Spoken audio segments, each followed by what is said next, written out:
రాహుల్ అది పచ్చి అబద్ధము. అతను జనం సావాన్ని కోరుకుంటాడు. ఎట్లయితే తెలంగాణ ఉద్యమంలో ఆత్మహత్యను ప్రేరేపించిన వీళ్ళ కుటుంబం అదే విధంగా ప్రేరేపిస్తున్నారు. తెలంగాణలో ఏ ఒక్క రైతు కూడా ఆత్మహత్య చేసుకోలేదు.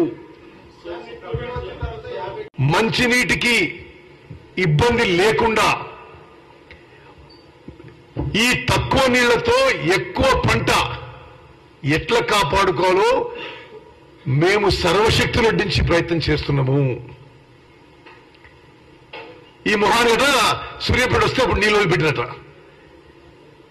అసలు దేనికి నీళ్ళు వదిలిపెట్టిన తెలవారికి నీళ్ళు వదిలిపెట్టింది పాలేరు పూర్తిగా అడుగంటిపోయి ఖమ్మంకి సూర్యాపేటకి మంచినీళ్ళు లేకుంటే నాగార్జున సాగర్ నీళ్లు వదిలిపెట్టి పాలేరులో నీళ్లు రిజర్వ్ చేసి దాని నుంచి మంచినీళ్ళు ఇస్తున్నాము.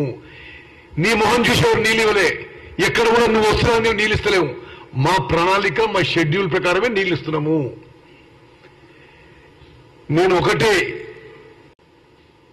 ఒళ్ళంతా పొగరుతో నిండిపోయి కళ్ళు నెత్తికెక్కి ఒక ముఖ్యమంత్రిగా అడ్డగోలుగా ప్రవర్తిస్తే ఈరోజు జనం నిన్ను బొందబెడితే 104 ఎమ్మెల్యేల నుంచి 39 పడ్డారు.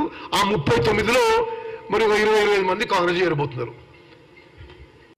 ఎవరు లక్కోరు, ఎవరు రండా ఈ రాష్ట్రాన్ని అమ్మినోడు, కాంట్రాక్టర్లకి ఈ బ్రోకరేజ్ కి కమిషన్ల కోసం అమ్మినోడు రండా, బ్రోకరు, జోకరు. ఇది కన్స్ట్రక్షన్ లో లోపం, ఇది O&M లో లోపం. ఎవరై అప్పుడు చీఫ్ డిజైనర్ అయింది, చీఫ్ ప్లానర్ అయింది, చీఫ్ కన్స్ట్రక్టర్ అయింది, చీఫ్ ఇంజనీర్ అయింది. ఇంకెవరైనా మాట్లాడించినా?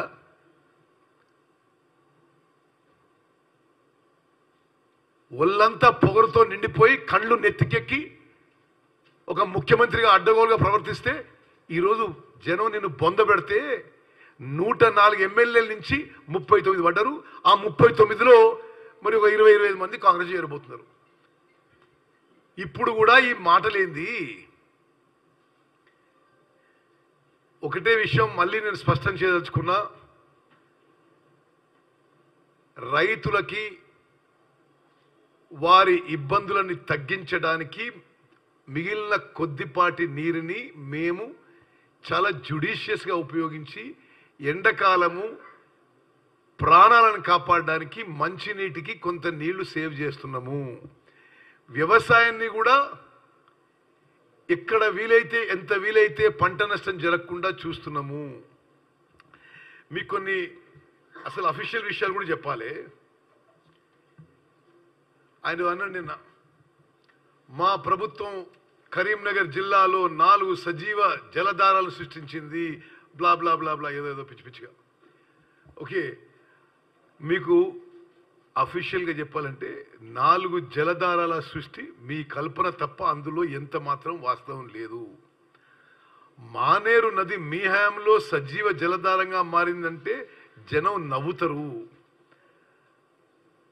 అది జలధార కాదు, కూలిపోయినా కొట్టుకుపోయినా చెక్ డ్యాంల దిష్టి బొమ్మల మ్యూజియంగా మారిపోయింది.